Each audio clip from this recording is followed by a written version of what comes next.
Hello, artists.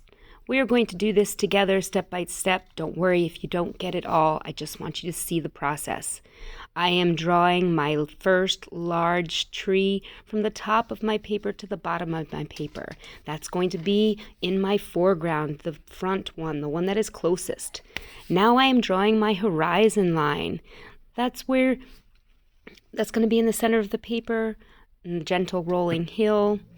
And now I'm drawing the trees in my middle ground. That's going from that horizon line all the way up to the top of the paper. And now I'm going to make one more line, which is another little hill in the background, so that we can draw some smaller trees in the background. These are just straight lines from our land up to the top of the paper.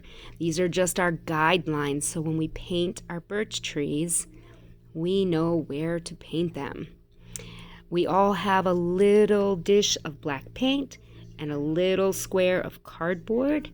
We're going to use the edge of that square dipped in the paint to create our birch trees.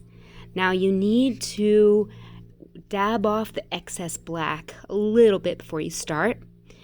And we line it up with the edge pencil line of our tree, and we scrape it across that trunk.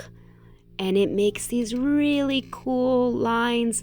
They're all gonna be different, and that's the best part about it. You can't plan out these lines.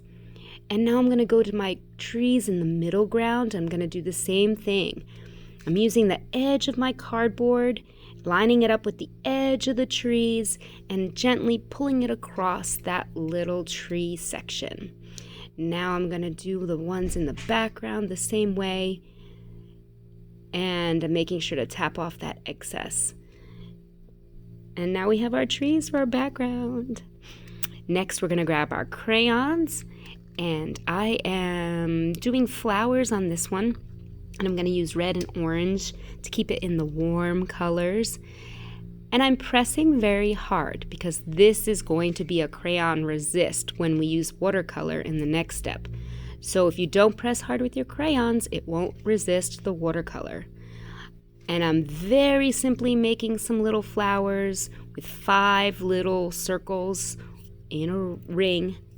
And then I'm going to go back in and give them a black little center. Now, your flowers do not have to look like my flowers. This is just a nice, easy way to give some color to our landscape. Then I took 2 different color greens, and I gave them a little stems and a little bit of grass around them, just for some interest. Now we have to let this dry so we can paint the sky in the background and the grass next time.